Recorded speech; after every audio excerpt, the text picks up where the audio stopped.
We good to go, Michael? Good evening.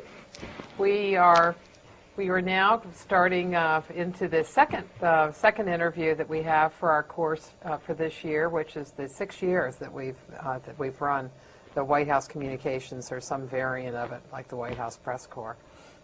And we are pleased to have Kevin Sullivan, who was the last director of the Office of Communications in the Bush White House, and is now has his own company doing his own consulting work, where he is combining sports and politics, a combination that a lot of us love.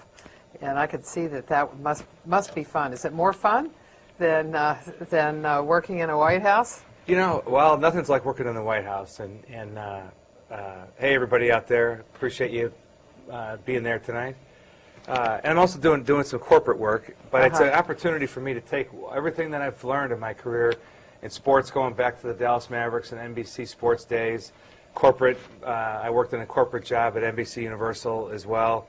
And then, of course, the White House experience, which is like none other, you know, to wrap all those together and be able to take all those experiences and knowledge, hopefully, and offer them to clients in a way that can help them develop their messaging and plan their communication strategy is something that I'm excited about and looking forward to. Yeah, well, there certainly is no end of crises in the sports world that, you know, and in the political world too. Well, we've had in the sports world, we've had two big ones with Michael Phelps and Alex Rodriguez recently, and that, you know, provides a lot of food for thought and things, ways to do it and ways not to do it. So it's been interesting. What have you found that you learned from the White House that you hadn't known in either or experienced in the sports world or the corporate world? You know, and back in December, I went out to the baseball winter meetings in Las Vegas, and I spoke to the PR directors there, and I told them 3 or 4 things I wish I knew when I was a team PR director that I learned at the White House. And you know, rapid response was a big part of that, and another one was always making sure that communications is represented at the beginning of a process. You know, if you're going to fire your manager or your coach, you know, the communications guy should be included in the discussions at the earliest stage possible. Oftentimes in sports, those decisions are made out of emotion, you know, and you lose a big game, and it's like, let's get rid of the guy, and you don't think of the proper way to do it. And so that was another one. And I think you know, just preparation. You know, if you're for example, when I was at NBC prior to the Athens Olympics, you know, there was a threat of terrorism was heavy on everyone's minds. This was, you know, the summer of '04, and we had a plan in place for what would happen in the event of a variety of levels of terrorist attack. That either the attack was made against NBC or involved NBC, or was just NBC covering it at the Olympics. And we had an array of holding statements and a phone tree, you know, set up to how we would handle communications of a terrorist attack at the Olympics. They were all approved by the lawyers. They were on the shelf, you know, in the drawer when we departed New York for Athens. And so we felt totally prepared. Well, in baseball and in the corporate world, I don't think they often have a plan. You know, what if the team manager or the third baseman gets a DWI tonight at 2 in the morning? How do you handle it? Call the union representative. You know, so I tried to, you know, with 2 or 3 weeks left in my time at the White House, you know, we all went to one of the, you know, so-called undisclosed locations and did a drill on how we would handle communications if we had to evacuate the White House. So we were always, you know, trying to prepare for the kind of what-if scenarios, and I think that's another thing I learned there that I would impart back now to clients in my business, or you know, as I kind of go around talking to people. What do you miss about the White House? You know, without question, it's just the people. I mean, the camaraderie was incredible. You have this group of people that you're in this, you know, it's a combination of being in a foxhole and being away at camp together. You know, you're going through this incredible experience together, and there's just nothing like it to bring people together. We actually had a breakfast yesterday, kind of the first monthly White House alumni, you know, breakfast. I think we'll do it sometimes as a lunch, and you know, it's sort of part breakfast, part therapy session, you know, and it was really great to see everybody, and you could tell the reaction on everybody how nice it was to be, you know, kind of back together. So that's it. The people. I mean, there's this incredible adrenaline rush every day. You know, I missed that a little bit. You know, not every day, but The main thing is, and I tried to be mindful while I was there that you're part of history. When I would walk through the along the colonnade with the Rose Garden there, and you could see the Washington Monument. As we got closer to the end, I started walking slower and slower to try to soak it all up and just savor it before it was over. How does life change for you when you leave? The number one thing, you get a little more sleep. You get a lot more sleep, as a matter of fact. But I would have to say that the biggest thing is that you have you begin to have some control of your schedule a little bit. When you work at the White House, every single day you've got to be there 6:30, 6:45 to be ready for the 7:30 a.m. senior staff meeting. Right after the 7:30 senior staff meeting, there was an 8 o'clock communications meeting that Ed Gillespie ran. And then after that, I would pull my deputies together for a real quick kind of huddle to make sure we had the right priorities and we were ready to go for the day. And so there was no kind of easing into the day. You had to get there early, read the papers, know what was going on, and be prepared. And so, and then for many days, much of the day was booked with meetings or other deadline kind of things. So the biggest difference, lifestyle-wise, has been to be just a little bit, have a little modicum of control over your own schedule, which has been nice. Did you find that in the White House that even the White House schedule was controlled by others? For example, the rhythms of the Congress. That what Congress's schedule dictated a lot of what happened at the White House. No, absolutely. A lot of much of what happens at the White House, as you're seeing now with President Obama, is inextricably linked to what's happening on the legislative calendar. And there is an ebb and flow to it, and it is a little bit different when they're on recess, and there are other outside forces, besides the legislative calendar, just news of the day. When I can remember the summer, this would have been the summer of '07, going to the neighborhood pool with my family, and I said, I'm going to leave the BlackBerry in the car. And I came back after we were at the pool for a while. It was 8:30 or 9 o'clock at night. Got back in the car, and I had a ton of messages. And I thought, oh boy, something happened. And I looked, and sure enough, it was the Minneapolis bridge collapse. And I knew at that moment that the rest of the week there was going to be presidential travel, and there were going to be policy decisions. We're going to be linked up with the Department of Transportation and other agencies, and FEMA. There's going to be a response to this. What's the president going to say? Does he go out? Does Secretary Peters go out? I mean, and those sort of things. When something like that happens, you swing into action, and it really does, fill up your priorities shift, and it fills up the calendar accordingly. So how was that planned out? So once you read your BlackBerry and you saw what had gone on, who do you have to link up with? Say within the White House, who gets together, and what kind of planning did you Well, have? you have a sort of the substantive planning on the policy front in terms of what's FEMA doing, how is the money being freed up, has a disaster declaration been declared, all the policy kind of stuff would be really run out of the Chief of Staff's office.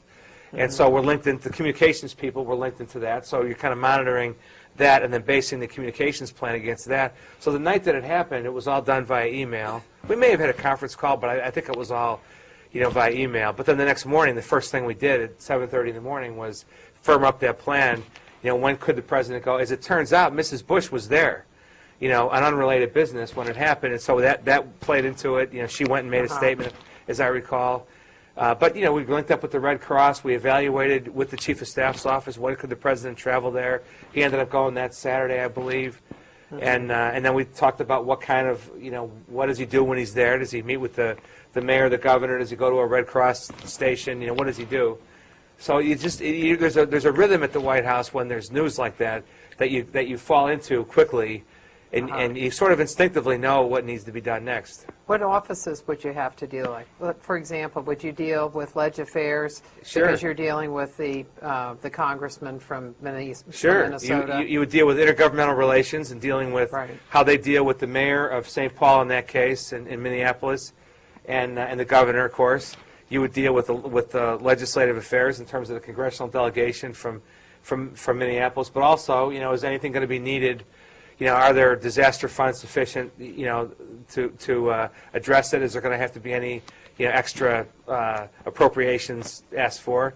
Definitely Homeland Security Council, which oversaw our relationship with FEMA. So they kind of managed the disasters in the White House. So that may not come to mind immediately when you think of Homeland Security Council, but because of the law enforcement component, they manage the wildfires and tornadoes and hurricanes and floods and all that stuff, along with intergovernmental. So there was that, and then of course the communications operation. Does anything need to be written? All those kind of things. But it really does become second nature because this sort of thing happens almost every week. Not necessarily a disaster, but something that you have to respond to from outside of the walls of the White House. What are some of the things that you could plan on for a year? The things that you knew that you were going to have that were opportunities? Well, the president's travel, especially the foreign travel, that there's going to be a NATO summit, there's an APEC meeting, and you know that there's certain annual or biannual world leader meetings that he's going to be participating in. So that you kind of build in. And there are other things that happen every year. There's certain kinds of speeches he gives every year. It might be a trip to the American Legion or the VFW annual convention. There's certain sort of big events on the schedule every year that are annual, and you can kind of plan for those. Was there a time when you all would take time out and say, okay, like say in August when not much is going on, and say, let's look at the next year and see what kinds of things can be done? We did. We especially, overseas travel was always planned out a year in advance. And it's funny because we always thought that August, was going to be quiet, and it never really seemed to work out that way. There was always something that happened, like a hurricane. But there were meetings that were longer term in terms of planning. Sure. When would they likely to be? They were really ongoing. I mean, we had a meeting. We called it Strategery. Which was kind of our own, show of good sportsmanship, I guess. And we had a strategery meeting once a month, and that was a long-term, planning meeting. So it was an ongoing. We always tried to be, 4, 6, 8 weeks ahead on the calendar. And again, the annual things, we did meet about it and would build them in, kind of at the outset of the year. Who would be involved in those? It would be, like when Joe Hagan was there, or Blake Gottesman after him, particularly on coordinating the travel with the Secret Service and the advance team. They would call those meetings, and then everybody would participate from there. The communications and the press office and any the policy shops that may be affected, depending on what it was. The NSC for everything that was foreign, National Security Council. Tonight is President Obama's first speech to a joint session of Congress, and which reminds me of the State of the Union message. It's not a State of the Union because that's not done in the first year, but you do lay out what you see ahead of you, even if you're not summing up what's happened in the past year. When did State of the Union planning begin? November. It was usually it would be before the president would go to Camp David for Thanksgiving. He would have one session with the speechwriters and we would get together and talk about themes, very broadly, and then often after. Remember, the State of the Union would be January. It varied on the calendar, but it was around January 20th or whatever. Right.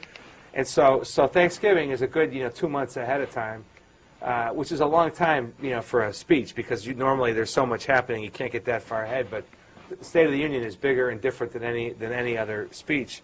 So there'd be an outline waiting for the president usually after Thanksgiving when he came back. Kind of here's what we talked about, and you would quickly identify with as part of the policy process.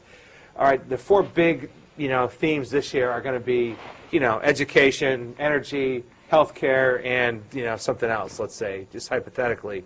And there'd be a process that would be run on each of those 4 areas to make sure the policy is well formulated and there aren't a lot of loose ends, and that what the president, because the president can't just go say, we're going to do health care reform. He's going to say, I'm calling for a standard tax deduction, much like the one you have for your mortgage, to be used for your health insurance, for example, so that the people who don't get it through work are not penalized. That was an example from '07. Well, so before the president can go say that, you have to make sure that all the policy traps have been run on that notion of doing a standard tax deduction.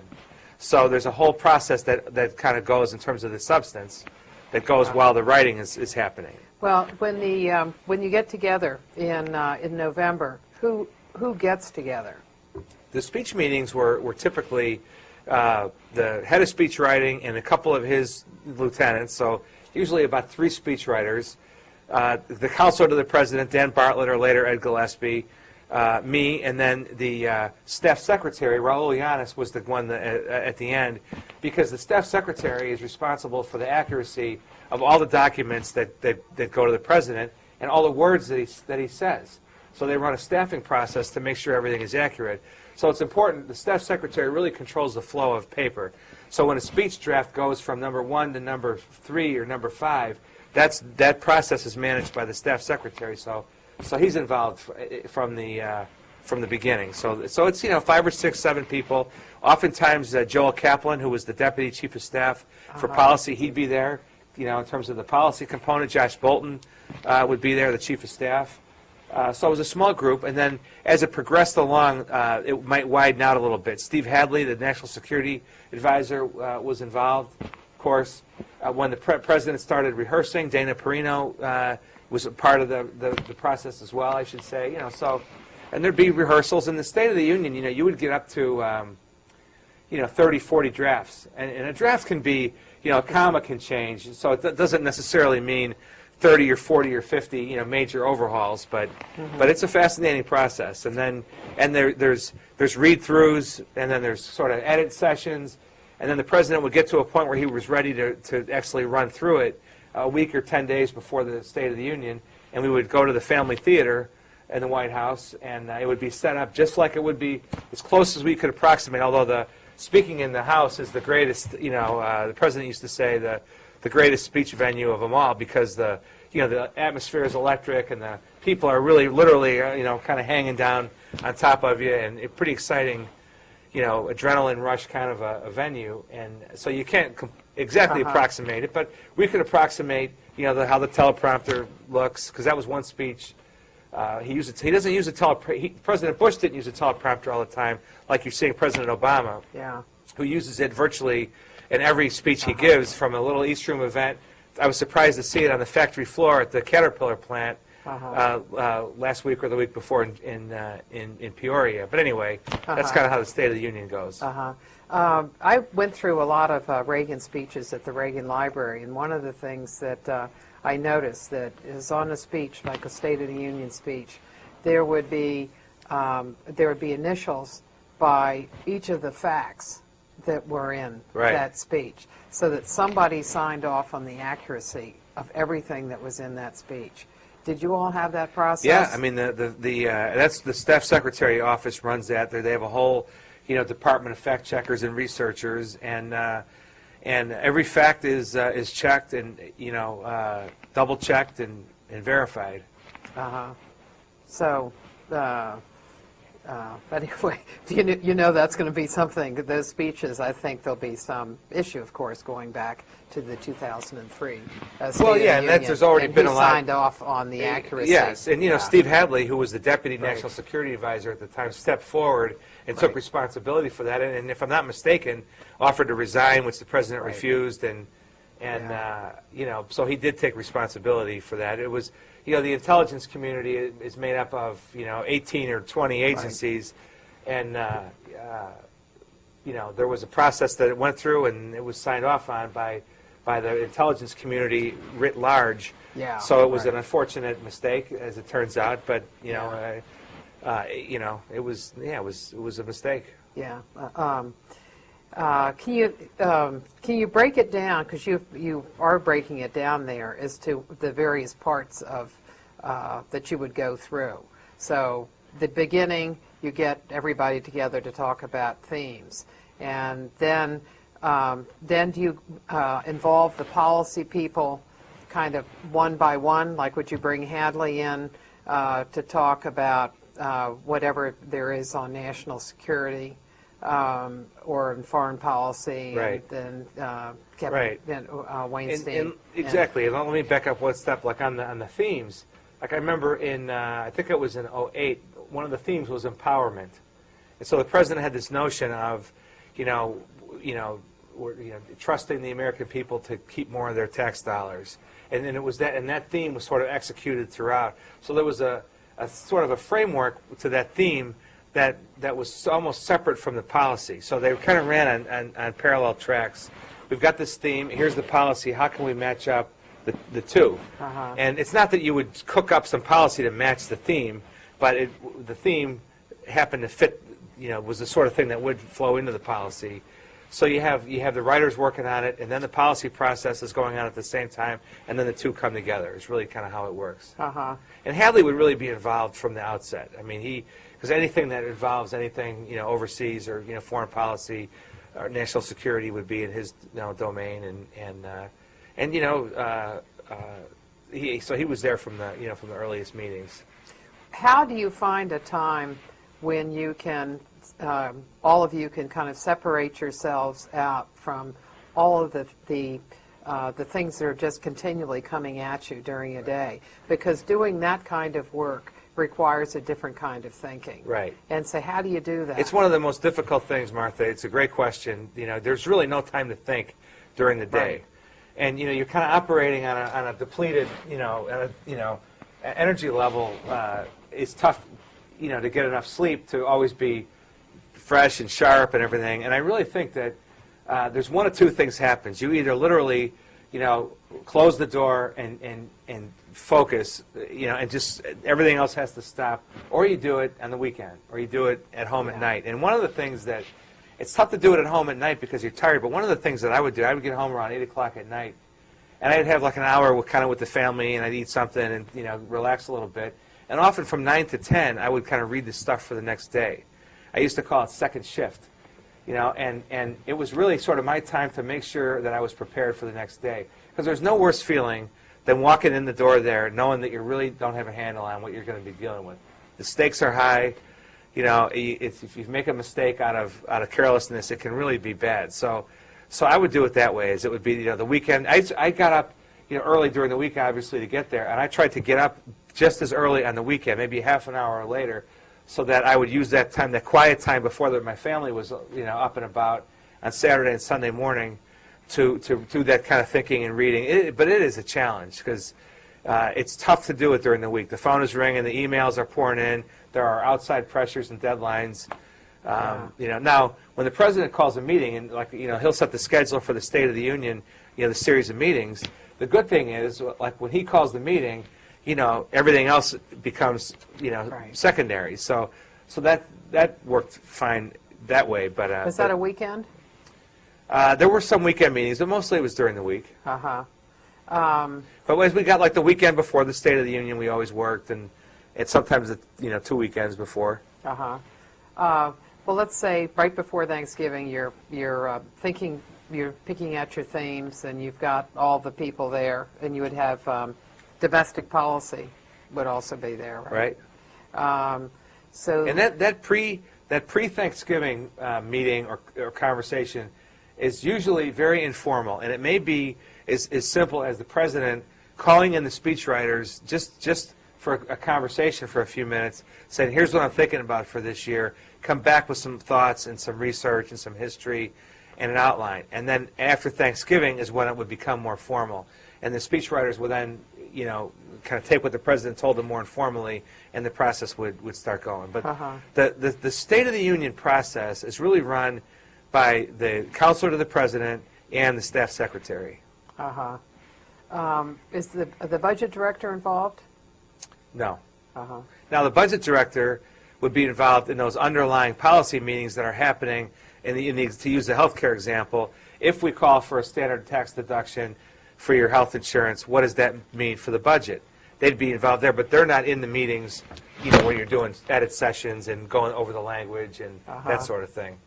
So how does it develop? We don't let the budget guys anywhere near the rhetoric part. So, just kidding.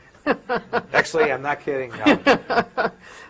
So what would you do next? What would be the next set of meetings? You've had the president meet with the speechwriters and I guess probably with the policy people too. Yeah, that comes later. Okay. As that policy process is going on a parallel track, it would culminate with what's called policy time, which is where the final staff recommendation from his senior advisors is put before the president.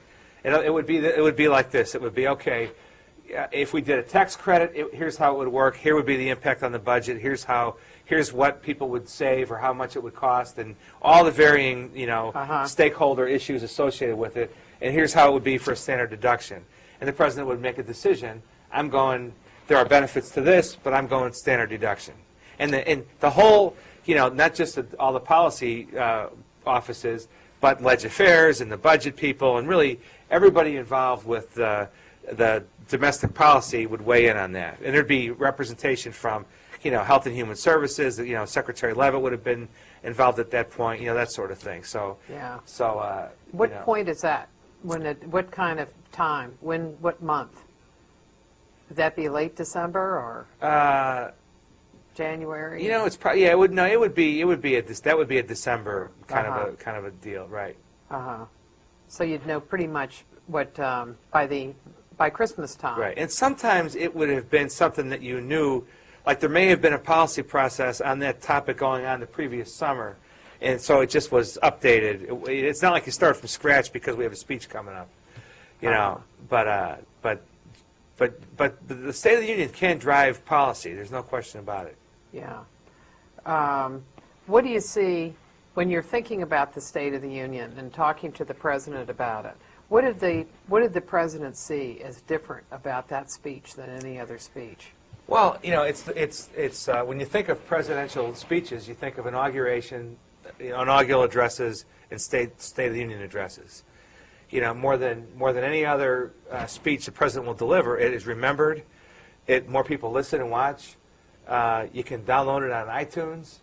It is out there for everybody forever. And so there's no question that the president is aware of the magnitude of the moment and how important it is and the lasting impact that those words are going to have. Mm-hmm. So in the venue itself, as I mentioned a minute ago, I was there for two State of the Union addresses, and he commented both times on just how amazing the venue was as a place to give a speech, and the adrenaline rush and the electric atmosphere and all that. So I think you remember that too. Kind of what did he talk about it? About what is the atmosphere? What are the acoustics in the room? So are the acoustics, are they good? Yeah, I think they're good. I think the thing you come away with though is the proximity of the people. You had that narrow kind of chute there where the gallery is kind of right behind you, and the lights are bright, and there's a buzz to it. There's no question about it. It's a special night. You've got the Joint Chiefs sitting in the front row. You've got the justices of the Supreme Court sitting there in their robes. I mean, it is. You have the cabinet all kind of lined up, and it's an amazing thing in our government. I mean, it is a night where everybody really is in the same place to hear the president talk about his priorities for the upcoming year, and also to set the tone. It's not really. It's funny. There were some people who commented on in the press in the days after President Obama's inaugural address, commenting on how much policy was in it, because normally the policy is reserved for the State of the Union. It is really designed for the president to articulate his priorities and to set his agenda, and that takes the form of policy. And so you're aware that it's this magnificent, great thing for our country, but it's also kind of a substantive, newsy, policy-heavy speech, unlike other speeches which are more, designed to be more uplifting and to set a tone, and not necessarily be as heavy on facts and figures and dollars and those kind of things. How do you keep it rolling? Both the energy that the president gets from it and all of the ideas that he's discussed. So ways much that you all did it. So much goes into But by the time we get to the night of the State of the Union, everybody on the team pretty much could deliver the speech almost from memory. I mean, you've read it so many times, you've heard it so many times, and the president has rehearsed it a number of times. And so, if there's a lull, or if there is a chink, or a something that's not quite right, you wouldn't have identified it by then and kicked it out.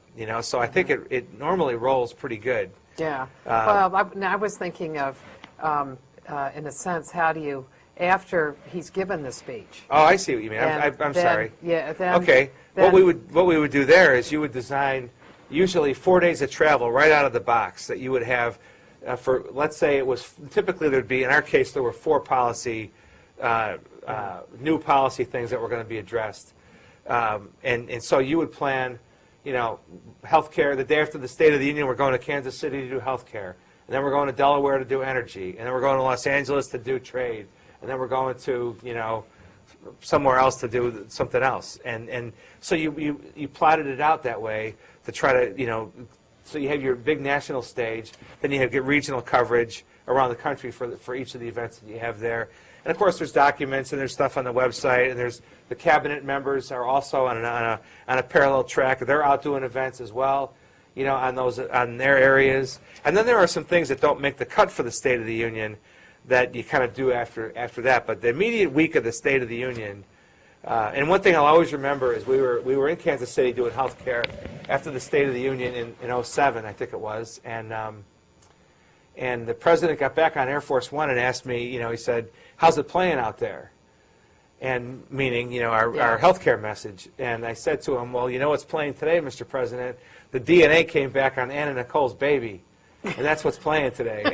And it was one of those lessons that, no matter how well you planned and how well you prepared and everything, the event could have been the greatest thing. From a cable news standpoint in particular, everything came to a screeching halt that day, and it was all about Anna Nicole, and the DNA coming back. And so, that's just, you got to roll with it because that's the reality of the news cycle these days. Yeah. Well, I remember when she died, and the press room was over at Jackson Place because the White House press room was being renovated. And so when the announcement came of her death, I remember Mark Smith coming out of his booth, his radio booth, his AP radio booth, and said, "Well, everybody can go home. There's going to be no news from the White House today." Right. I'll tell you another one like that the students may be interested in, especially a couple days after the Oscars. In last fall, I guess it was, or when Heath Ledger passed away, that day I'll tell you what, it was right before the Super Bowl, because the office, the drug czar, the Office of National Drug Control Policy, was unveiling their new commercials. They were going to run a new commercial in the Super Bowl.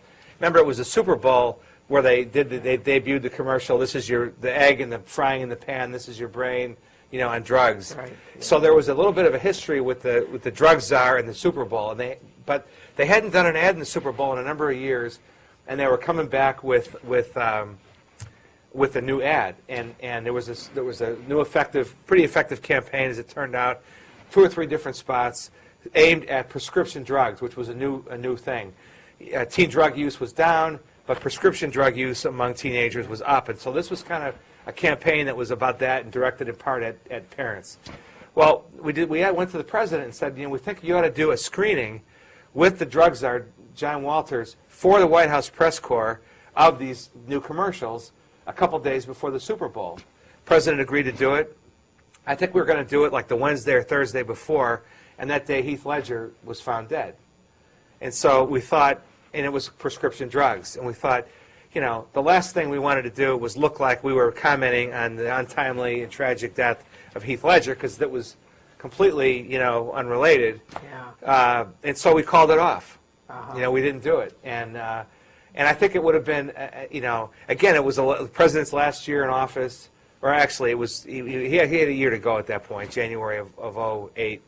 But we were looking for different kind of things like that for him to do, and I think it would have been it would have called a lot of attention to the fact that, the campaign was shifting to prescription drug abuse by teenagers, and yet because of those outside forces like you asked about earlier, we had to shift our plan. And that kind of thing happened all the time.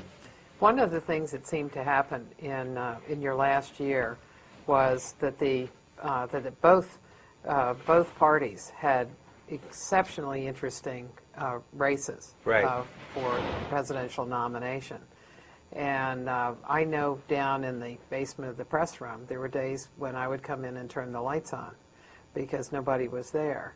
I mean, you would have CNN and Fox in their booth, but there were no print people there. And there were a lot of booths that were just empty Right. because news organizations just weren't covering the White House Right. anymore. What impact did that have in you all?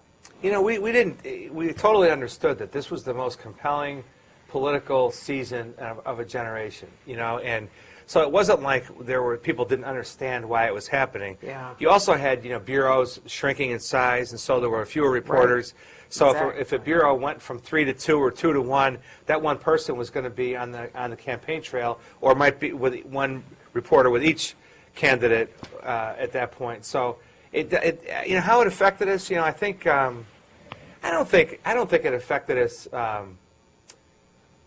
It affected the things that weren't really hard news. Uh-huh. You know, I think things like an example, kind of like the Heath Ledger thing, when we did events that were not the Heath Ledger thing, but what would have been Right. a drug announcement. Yeah. When we did the events that were a little softer in message, that normally the White House press corps would have covered, we probably did a little bit less of that in acknowledgement that we weren't going to be able to break through.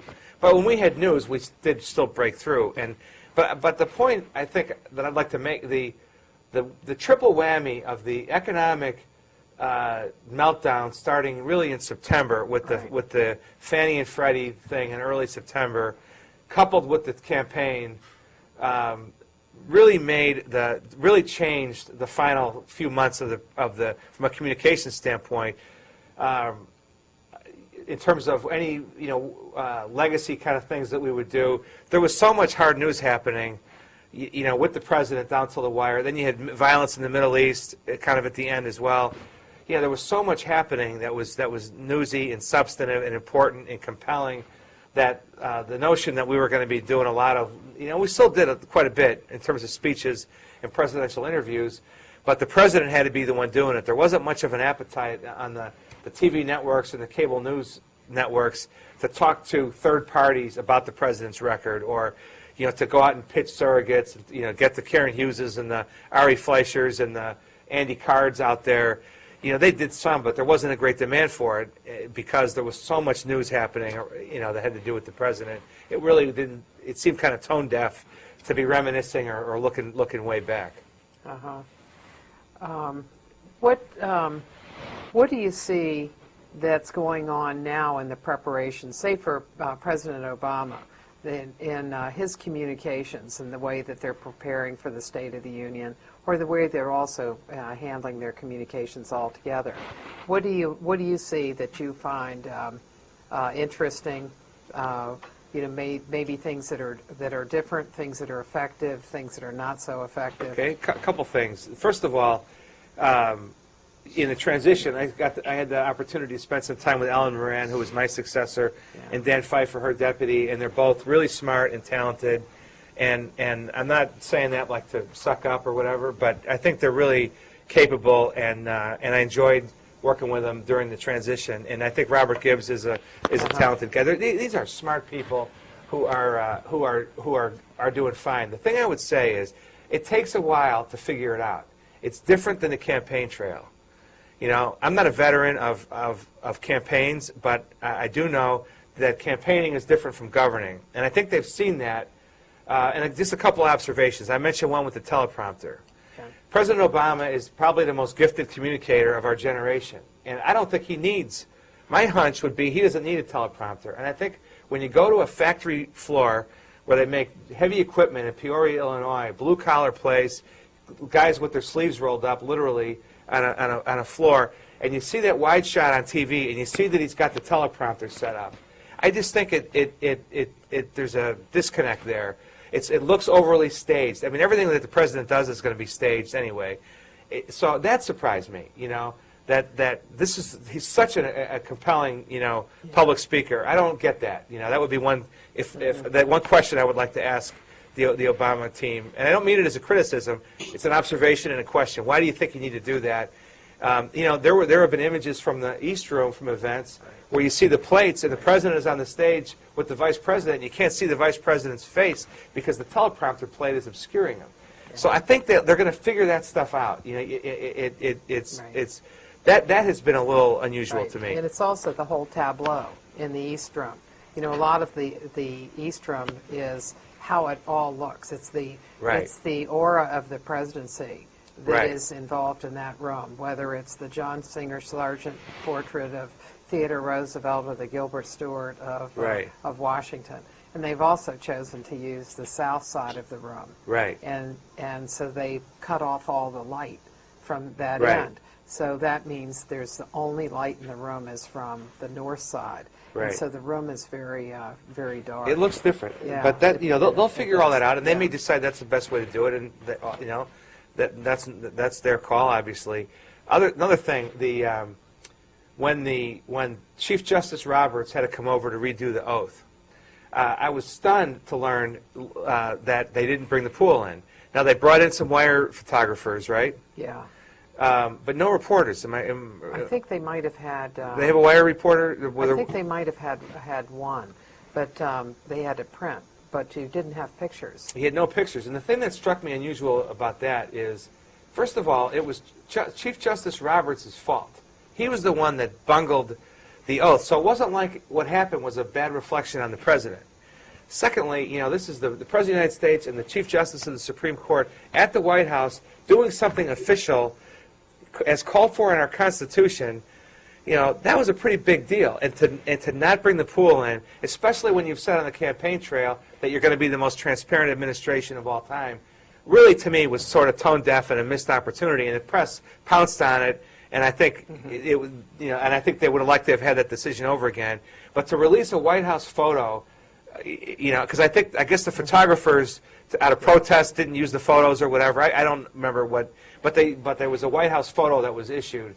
That was an odd call to me. But they'll figure that out too. I think the press conference when they notified the reporters in advance that they were going to be called on, I didn't understand the thinking behind that. I don't think they did notify them that they were going to be called on. I think that was a.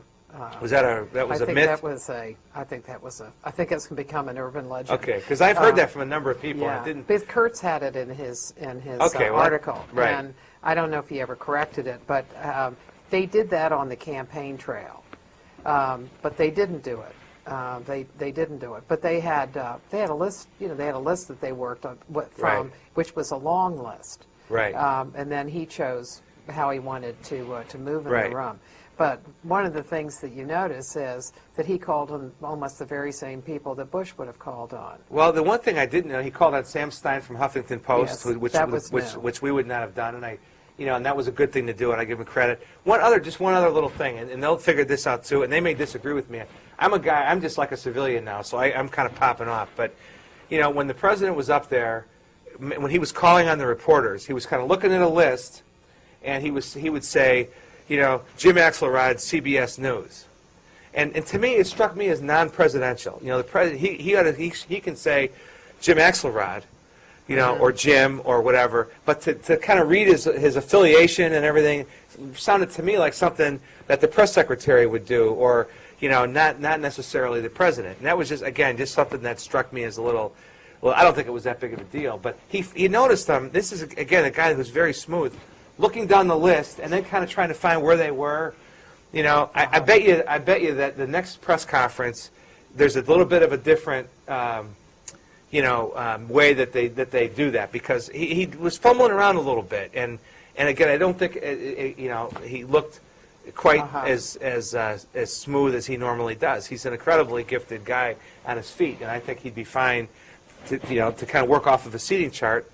The president always has a seating chart, and who's working, and it's trickier maybe in the East Room because it was such a big crowd, and you had, I know they had radio talk show hosts and stuff. There were some people that wouldn't be at a typical, White House press conference, but anyway, that's just a few observations. But I know that the another interesting thing, and this is the reality of life in the White House. They made the decision to do a series of interviews, 10-minute interviews with all the TV and cable networks. And the idea there was for the president to sell the stimulus. And it was a smart thing to do.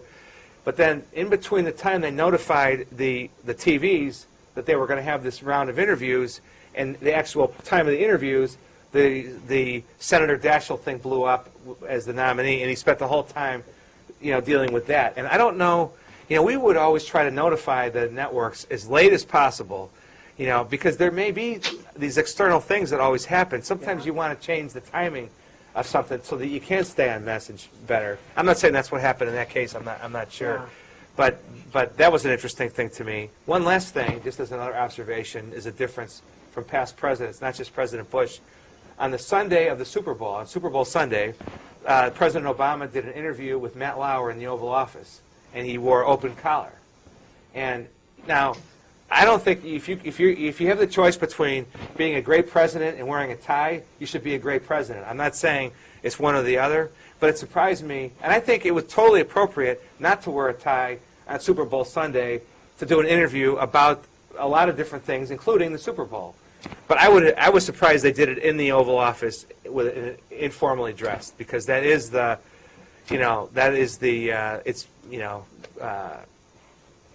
of the most important rooms in our democracy, and is by definition it's a formal place. And there's lots of places in the White House you could have done it with an open collar, and it would have been appropriate. I just thought it was an odd, and also Oval Office interviews would typically be reserved for something really, really big and substantive. And this was a more casual interview, and casual and the Oval Office aren't normally in the same sentence. So that surprised me a little bit. Yeah. So one of the things that President Bush did in his communications and his addresses to the nation, for example, is that he did not do a lot of Oval Office addresses. Right. That he did a lot because the opportunities to do it elsewhere, because of the changes with the fiber optic cables, that you could do it in a very short period of time in many different locations. And I can tell you, I'm sorry, I can tell you why. One of the reasons why, in May of 06, the president wanted to begin talking about what he thought was the best way to handle comprehensive immigration reform. And the decision was made to make it an Oval Office address. And because there had not been a lot of Oval Office addresses, people really sat up and took notice. This is an address from the Oval Office about immigration reform. Wow, what's he going to say? This must really be big. Now, also, it's going to be short because you're asking the networks for time. So it's going to be kind of a 12 or an 18-minute, probably at the longest, kind of a speech. Maybe even less than 10 minutes in some cases. But I think typically the Oval Office, President Bush anyway, wanted to reserve it for those special moments that really would send a message that this is important. And he did it. 9/11, I believe, was the first one, and then there were some others. But he held that, the Oval Office, as it was rare that we did things in there, and the cabinet room as well. We only use the cabinet room for certain kinds of special interviews and things. He seemed to do particularly well and like the environment of, say, Cross Hall, where he could come walk to the podium and be standing up. Right. I'll tell you that the Cross Hall is kind of the indoor version of the Rose Garden. It's good. Foreign leaders like it. It's a classic, kind of look down the hall. And it does send a message when you turn on, the TV and you see the president walking up that carpet. Now, in the farewell address, we had him come in from the I guess it would be the green room. So it was just a short walk in. So it wasn't kind of this long walk down the blue room. No, blue is in the center. Yeah, no, green room, which is closest to the east room. Closest to the east room. So there's different ways to make that walk look, but that's a very formal, very presidential looking, kind of a venue. And one thing is I was being critical or questioning or my observations on the Obama team. I think what they've done and what they will do with new media will set a new standard. They're going to put the resources behind it. They're really good at it. There's a limit to what you can do out of the White House, I think, in terms of uploading to YouTube. There's, for security reasons, they'll do that from outside the White House like we did. But they will do, on the communications front, they will do more things right than they will do them wrong. And I think some of the little things I've noticed that struck me as a little odd, they will make an evaluation. They've been there for a month, and they'll kind of see how things work and don't work, and they'll figure it out, to their best advantage. But one of the things about governing that one finds is, well, number one, I think from a campaign, most everybody's surprised when they come off a campaign because they have very high-tech operations, and they come into the White House and they're shocked. Right. Well, they had 85 people dedicated to new media on the campaign, and they had, Eric Schmidt, the CEO of Google, was really kind of part of the team, and they really helped, build the infrastructure of their web operation, and it was the greatest, online. It was the greatest, communications innovation in the history of campaigning. What they did online, and they're to be, commended for that. One other thing about the difference between campaigning and governing that I think is kind of interesting is on the campaign trail, the President Obama said, we're not going to have any lobbyists. And governing, you kind of get in and you see in Washington, there are a lot of people who were part of the Clinton administration, let's say, and when they left, they wanted to go earn some money, and they went and they lobbied for a period of time, maybe the whole time since then. But they may be the most talented and the best people for a certain job. In fact, Secretary Gates, the holdover from the Bush administration as Secretary of Defense, really wanted this guy, William Lynn, from Raytheon, to be his Deputy Secretary of Defense for operations, which includes procurement. And the Secretary went to the President and said, this is my guy, this is the guy I've got to have. He interviewed a few other people. And so they made an exception. And then, of course, the President was sort of criticized. He ended up, I think, with 21 lobbyists, which is kind of a lot. I don't know. But a lot of them didn't lobby in the last 2 years, which is kind of what the promise was. But my point being, something that sounds good in Iowa a year before you're president, in practice, isn't necessarily the best thing when it comes to governing. Because this guy from Raytheon may, in fact, be the best guy for the job. We'll see. And I think there were a number of things like that. At the outset of the stimulus, the president said, we're going to act like citizens, not partisans. And then his leadership in Congress proceeded to completely derail that promise that the president made. So there's an element here of hill management, too, that comes with being president that's really tough to do. But he wanted it to be, what a party line vote on the stimulus package is not what the president had in mind. He really does want to change the tone. President Obama, I'm talking about. He really does want to change the tone, I believe, and set out to do that. And yet, once it got to Speaker Pelosi and Majority Leader Reid and the leadership on Congress, it became a food fight with House Republicans, and they were kind of off to the races, and it never really got, undone. And what we ended up with was a huge victory for President Obama, on the stimulus. But it was a missed opportunity, I believe, in terms of the message that he wanted to send, that things are going to be different in Washington with me, at the helm. Yeah, well, it's hard to. It is. And so when you hear things on the campaign trail, sometimes it doesn't work in. Right. The one that has haunted several Democrats is promises to cut the White House staff by 25%. That was Kennedy, Carter, and Clinton. And then they had to make good on it. Right. And they found that it was... it's pretty lean to begin with. That's right. It's very difficult to do that. Well, let's go to some questions. And we'll go first to Towson, and then you all get an opportunity. Towson? Can you just discuss with us some of the challenges in working with a press that was largely hostile towards your administration, and what some of the solutions you found for that? The question of media bias is always a good one, and I know Dana Perino got this a lot kind of at the end of our time at the White House.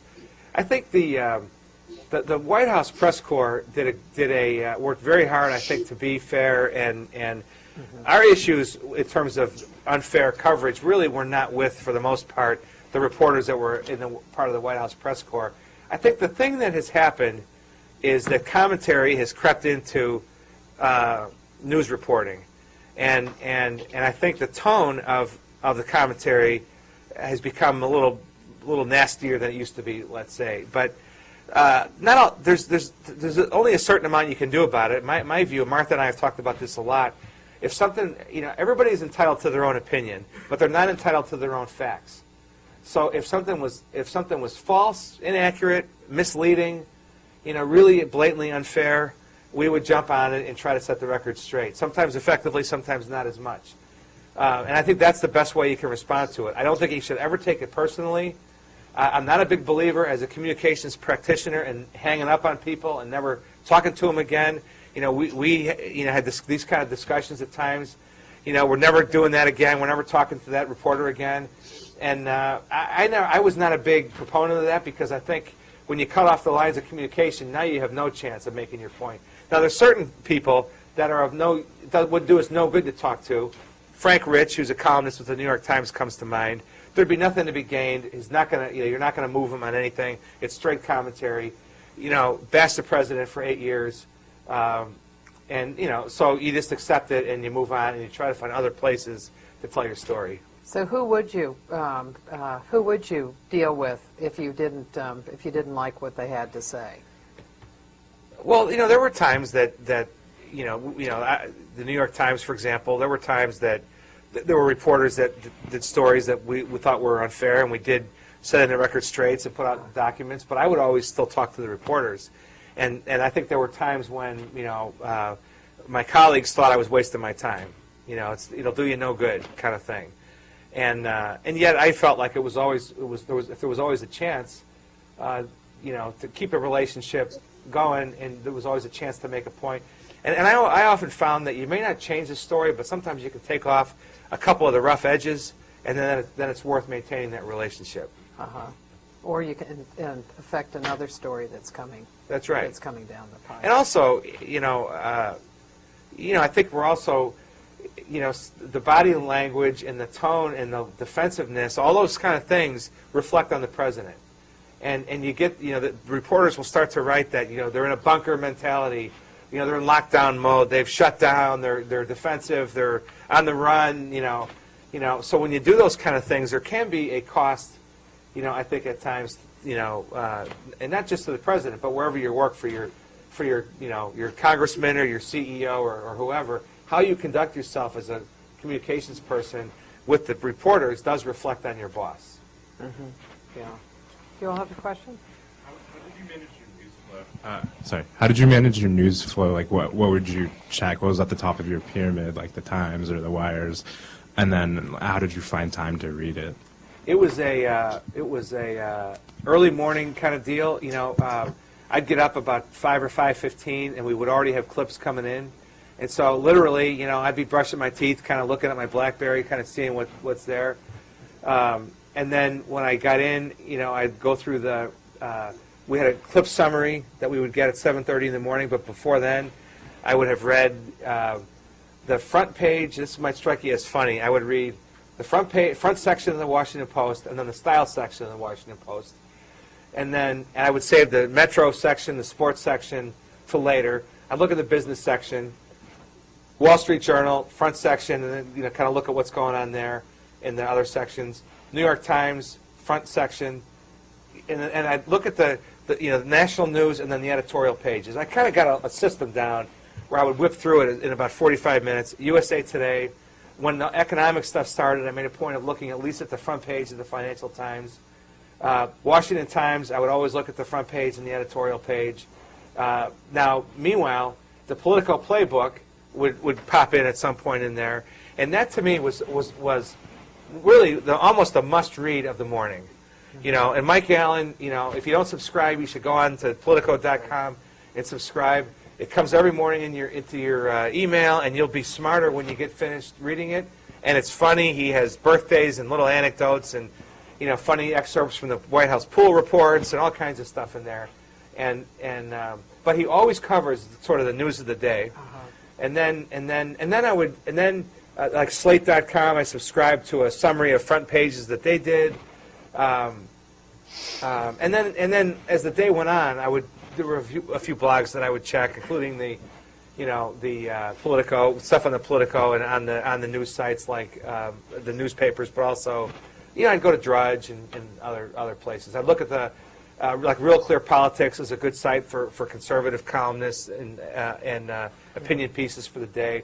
So it was just sort of a matter of getting a little bit of a system and a rhythm down. But it was a lot. I mean, and you can't know everything. And if there was a day when healthcare was of a particular importance or whatever, I would make sure that I read everything on that in a little bit more detail, for example. What do you read? Do you read in the same way now? It's funny. The first couple of weeks, I did not read in the same way. I'd read the Post and USA Today, and I'd look at the Times online. But I didn't have the sense of urgency, or I didn't feel like I had the need to know all this stuff. And then, as I started working, and being involved with clients and their issues, and then I started, getting asked to do some television stuff about the stimulus, and I was like, I have not paid close enough attention. So I sort of found myself, re-immersing, and so now I make sure that I read. I'm looking more. The best thing about it is, I read the same kind of stuff, but I don't have to read the whole story. It's like I'll read the first couple of paragraphs and I'll look down for quotes. And I don't feel like I have to be an expert on this. I just have to kind of get the feel for what's going on.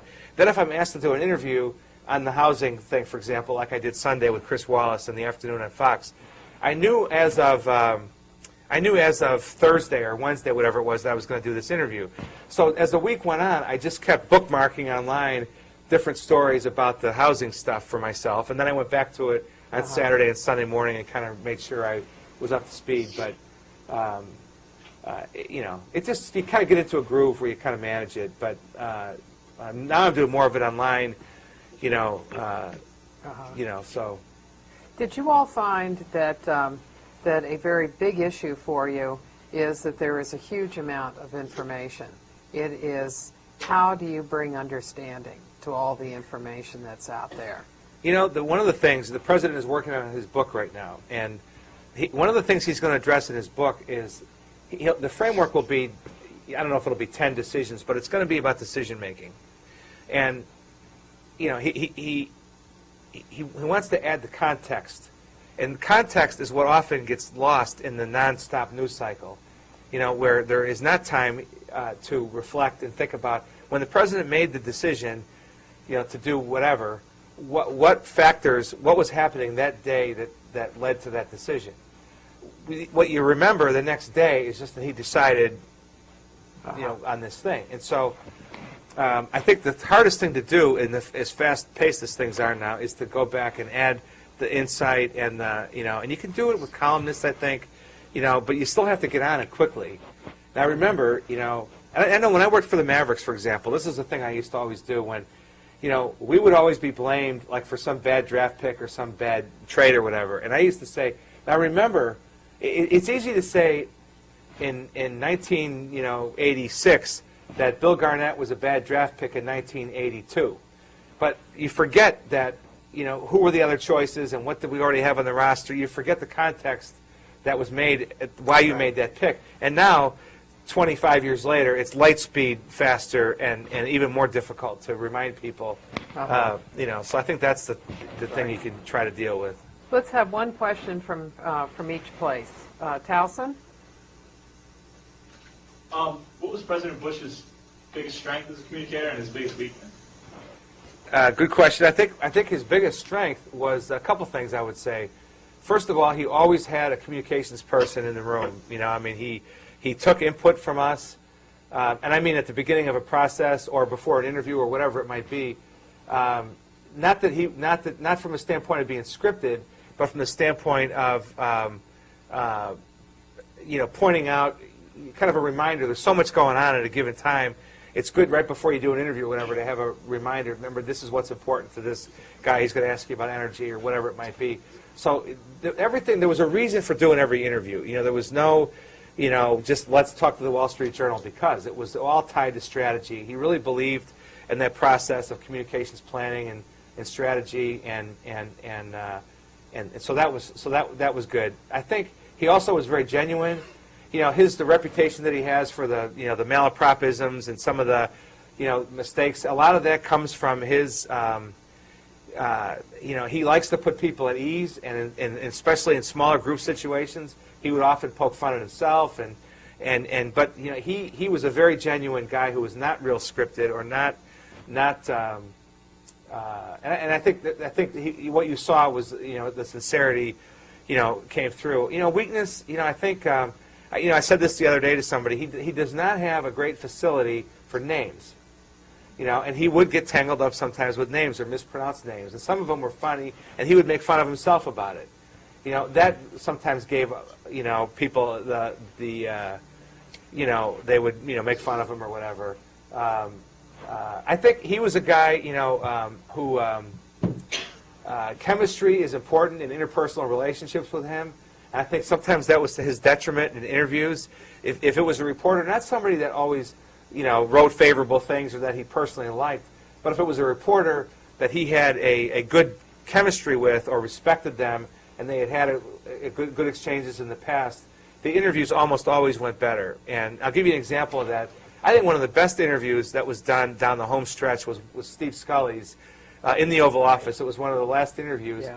And Steve was a guy, the president knew him for a long time, and he asked tough questions, but he asked them in a way that, and the president obviously is not a real introspective guy. And so here he was at the end of his presidency, and he was being, retrospective anyway, and Steve asked the questions that put him in a frame of mind. He was in a frame of mind anyway at the end to look back a little bit more than usual, but Steve just teed up the questions in a way that the answers were really, really interesting. And I think the president was not good at doing that if he didn't have a good connection with the interviewer. And that may be, he didn't fake it very well. He's a very, and I'll give you one real, I'll give this quickly because I know we want to get to a couple more questions. When we brought in the American Idol finalists in 2006 to meet with the president in the Oval Office, he didn't want to do it at first because he doesn't watch the show. And he thought it was disingenuous or inauthentic, kind of fake, for him to be, yucking it up with these young people because he didn't know about the show, and so he thought it was going to look like he was just, it was an artificial deal. He would not do anything that was fake. So if he didn't have a great, two-way, connection with somebody, I think the interviews were not as good. And I think there are some politicians who can set that aside and be, artificial in the way they feel about the person or whatever. And he did a good job of not getting overly defensive, but I think the interviews went better with guys that he had a connection with, and that might be, to your question, that might be viewed as a little bit of a weakness. Yeah. Do you have one? With a staff under the president as large as it is, how do you keep everybody on message? How do you make sure that on a daily basis? It's a great question. We were a disciplined place. We were not a White House that leaked. We were not a White House that had separate camps. And there was a discipline that flowed through the place. But the way people stayed on message was at 7:30 in the morning, the very first thing in the very first meeting of the day was the press secretary talking about the news of the day, what help she needed to navigate, what policy information she needed, how are we going to deal with the fact that in Detroit yesterday the automakers said this and this and this. And then we'd go from there to the 8 o'clock communications meeting in Ed Gillespie's office, and we would review all this, and we'd kind of make our battle plan for the day. And everybody in the administration knew that we had talking points available, we did Q&A documents, there was this discipline and this process was in place. So if the Secretary of Transportation had an event on a given day and something had happened in Detroit, there people knew that they could call the White House and say, what are we saying about this thing that just happened with the United Auto Workers and GM? And we could give them the answer. And that was, if there's there's a discipline that's required to do it, but once you get in the groove, it becomes second nature, and it's an important thing to do. Okay, we'll take one more. One more from Towson. Just since you're basically an expert in taking a complex message and really simplifying it, is there any particular issue that no matter how hard you try, that the press just wouldn't buy into it, or the general public just wouldn't? It's a great question, and I'll tell you the summer of 08, I guess it was, the S-chip, was that 08 or 07, Martha? I think it was 08. Was last summer? Yeah, I think it was last Or it might have been 07. It was 07, I think. But the State Children's Health Insurance Program, S-chip, and there were reasons why Republicans in general, including the president, were against S-chip. And to explain what we did for children's health and why we didn't like the bill that was coursing its way through Congress took, like, we used to say, like Democrats would say, they hate children. They don't want they don't want poor children to have health insurance.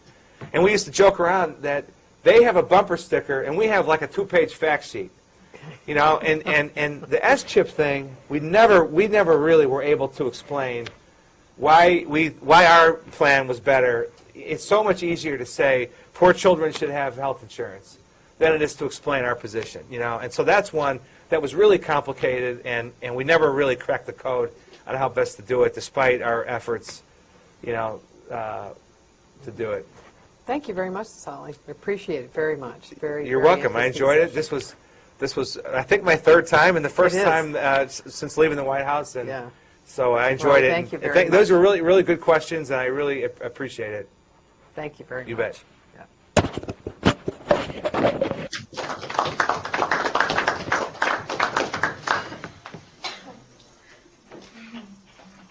Soak it all up and just savor it, before it was over.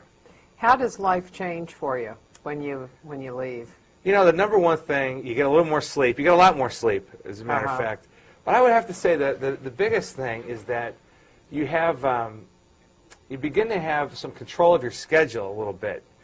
When you work at the White House, every single day you've got to be there 6:30, 6:45 to be ready for the 7:30 a.m. senior staff meeting. Right after the 7:30 senior staff meeting, there was an 8 o'clock communications meeting that Ed Gillespie ran.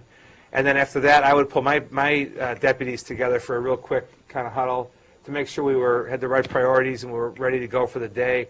And so there was no kind of easing into the day. You had to get there early, read the papers, know what was going on, and be prepared. And so, and then for many days, much of the day was booked with meetings or other deadline kind of things. So the biggest difference, lifestyle-wise, has been to be just a little bit, have a little modicum of control over your own schedule, which has been nice. Did you find that in the White House that even the White House schedule was controlled by others? For example, the rhythms of the Congress. That what Congress's schedule dictated a lot of what happened at the White House. No, absolutely. A lot of what much of what happens at the White House, as you're seeing now with President Obama, is inextricably linked to what's happening on the legislative calendar. And there is an ebb and flow to it, and it is a little bit different when they're on recess, and there are other outside forces, besides the legislative calendar, just news of the day. When I can remember the summer, this would have been the summer of '07, going to the neighborhood pool with my family, and I said, I'm going to leave the BlackBerry in the car. And I came back after we were at the pool for a while. It was 8:30 or 9 o'clock at night. Got back in the car, and I had a ton of messages. And I thought, oh boy, something happened. And I looked, and sure enough, it was the Minneapolis bridge collapse. And I knew at that moment that the rest of the week there was going to be presidential travel, and there were going to be policy decisions. We're going to be linked up with the Department of Transportation and other agencies, and FEMA. There's going to be a response to this. What's the president going to say? Does he go out? Does Secretary Peters go out? I mean, and those sort of things. When something like that happens, you swing into action, and it really does, fill up your priorities shift, and it fills up the calendar accordingly. So how was that planned out? So once you read your BlackBerry and you saw what had gone on, who do you have to link up with? Say within the White House, who gets together, and what kind of planning did you Well, have? you have a sort of the substantive planning on the policy front in terms of what's FEMA doing, how is the money being freed up, has a disaster declaration been declared. All the policy kind of stuff would be really run out of the Chief of Staff's office. And so we're linked into communications people, we're linked into that. So you're kind of monitoring that and then basing the communications plan against that. So the night that it happened, it was all done via email. We may have had a conference call, but I think it was all via email. But then the next morning, the first thing we did at 7:30 in the morning was firm up that plan. When could the president go? As it turns out, Mrs. Bush was there, on unrelated business when it happened. And so that played into it. She went and made a statement, as I recall, New York for Athens. And so we felt totally prepared. Well, in baseball and in the corporate world, I don't think they often have a plan. what if the team manager or the third baseman gets a DWI tonight at 2 in the morning? How do you handle it? He says, call the union representative. So I tried to, with 2 or 3 weeks left in my time at the White House, we all went to one of the, so-called undisclosed locations and did a drill on how we would handle communications if we had to evacuate the White House. So we were always, trying to prepare for the kind of what-if scenarios, and I think that's another thing I learned there that I would impart back now to clients in my business, or as I kind of go around talking to people. What do you miss about the White House? Without question, it's just the people. I mean, the camaraderie was incredible. You have this group of people that you're in this, it's a combination of being in a foxhole and being away at camp together. You're going through this incredible experience together, and there's just nothing like it to bring people together. We actually had a breakfast yesterday, kind of the first monthly White House alumni, breakfast. I think we'll do it sometimes as a lunch, and it's sort of part breakfast, part therapy session, and it was really great to see everybody. You could tell the reaction on everybody, how nice it was to be, kind of back together. So that's it. The people. I mean, there's this incredible adrenaline rush every day. I missed that a little bit. Not every day, but the main thing is, and I tried to be mindful while I was there that you're part of history. When I would walk through the along the colonnade with the Rose Garden there, and you could see the Washington Monument. As we got closer to the end, I started walking, slower and slower to try to, So, well, we've had in the sports world, we've had 2 big ones with Michael Phelps and Alex Rodriguez recently, and that provides a lot of food for thought and things, ways to do it and ways not to do it. So it's been interesting. What have you found that you learned from the White House that you hadn't known or experienced in the sports world or the corporate world? And back in December, I went out to the baseball winter meetings in Las Vegas, and I spoke to the PR directors there, and I told them 3 or 4 things I wish I knew when I was a team PR director that I learned at the White House. And rapid response was a big part of that, and another one was always making sure that communications is represented at the beginning of a process. If you're going to fire your manager or your coach, the communications guy should be included in the discussions at the earliest stage possible. Oftentimes in sports, those decisions are made out of emotion, and you lose a big game, and it's like, let's get rid of the guy, and you don't think of the proper way to do it. And so that was another one. And I think just preparation. If you're for example, when I was at NBC prior to the Athens Olympics, there was a threat of terrorism was heavy on everyone's minds. This was the summer of '04, and we had a plan in place for what would happen in the event of a variety of levels of terrorist attack. That either the attack was made against NBC or involved NBC, or was just NBC covering it at the Olympics. And we had an array of holding statements and a phone tree. Set up to how we would handle communications of a terrorist attack at the Olympics. They were all approved by the lawyers. They were on the shelf, in the drawer when we departed.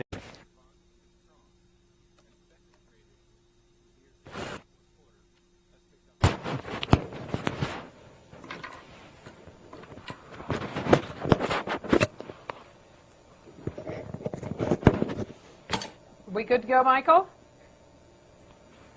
Good evening.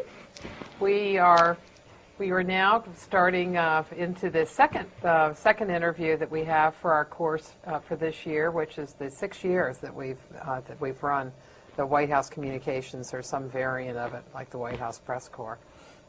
And we are pleased to have Kevin Sullivan, who was the last director of the Office of Communications in the Bush White House, and is now has his own company doing his own consulting work, where he is combining sports and politics, a combination that a lot of us love. And I could see that must be fun. Is it more fun than working in a White House? Well, nothing's like working in the White House. And hey, everybody out there, appreciate you being there tonight. And I'm also doing some corporate work, but it's an opportunity for me to take everything that I've learned in my career in sports, going back to the Dallas Mavericks and NBC Sports days, corporate. I worked in a corporate job at NBC Universal as well, and then of course the White House experience, which is like none other. To wrap all those together and be able to take all those experiences and knowledge, hopefully, and offer them to clients in a way that can help them develop their messaging and plan their communication strategy is something that I'm excited about and looking forward to. Yeah, well, there certainly is no end of crises in the sports world that, There, and in the political world too.